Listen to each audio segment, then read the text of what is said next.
လာပါခင်ဗျာဒါမြင်းကြံကပေါ့နော်ဒါဒီလာယူမို့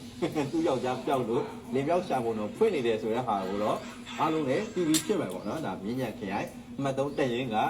လက်ရဖန်စီနိုင်ခဲ့တာဖြစ်ပါတယ်အဲ့တော့အဲ့ဟာနဲ့ပတ်သက်လို့ဒါကျွန်တော်ဒါမြင်းကြံခရိုင်အမှတ်3တက်ရင်ကဒုတက်ရင်ဖြစ်တဲ့ကွန်မင်းသားကြီးစီကိုဆက်သွယ်ပြီးတော့တင်ဆက်ပေးပါဦးနော်အဲ့ဒီလူကိုစိန်ပင်နဲ့ပဲကျွန်တော်တို့ဒါတွေ့ပေးမှာပေါ့နော်ဟုတ်ကဲ့အဲ့တော့မင်္ဂလာပါကွန်မင်းသားကြီးပြန်ဆုံးပြန်ပြီဟုတ်ပြန်ဆုံးပြန်ပြီအတင်းကျုံနဲ့ရင်းဒီကျုံနဲ့ကျွန်တော်ကိုဒါညီလေးဒါတခွေမှုစစ်သူကြီးနဲ့တော့သတင်းလမ်းပို့တယ်ပေါ့နော်သတင်းစကားလမ်းပါတယ်ပေါ့နော်သတင်းစကားလမ်းပါတယ်ဝမ်းသာရအောင်ပြီးတော့နော်အဲ့ဒါနဲ့ပတ်သက်လို့ဒီဘက်မှာညင်းကြပါပေါ့နော်ဝမ်းသာအောင်ဆိုငါလည်းဝမ်းသာတယ်ဘလို့တွေကြိုက်နေတယ်ဆိုပြီးတော့တွေ့ရတယ်ဝမ်းသာတယ်တက်ဖွဲ့တွေကျွန်တော်လည်းရင်းနေတဲ့တက်ဖွဲ့တွေကလည်းဒီရင်းကြအတင်းကျုံနဲ့ရင်းသုံးအတင်းကျုံနဲ့ရင်းသုံးဆိုတော့တင်နေကြတယ်လည်းတွေ့တယ်အဲ့ဒါအဲ့ဒီအဓိကပျော်ရွှင်စရာဝမ်းသာစရာဘာသာဖြစ်လုံးပါပြောပါ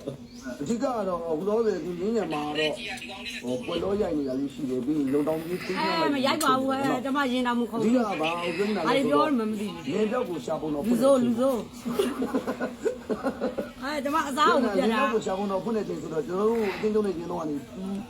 ဝါကျွန်တော်တို့ပေါက်နေပေါ့အဲ့ပေါက်နေတော့ရတယ်ကြာ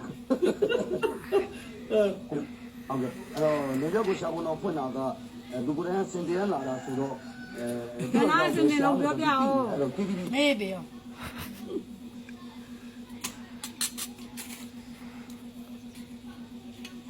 လာရလည်းမကောင်းဘူးသိလားအဲ့ဒါတွေစောက်ယူတွေကြည့်အောင်ကျမလင်းကြောက်ရှာပုံတော်တယ်ကျမတို့လည်းဘာမှမစားဘူး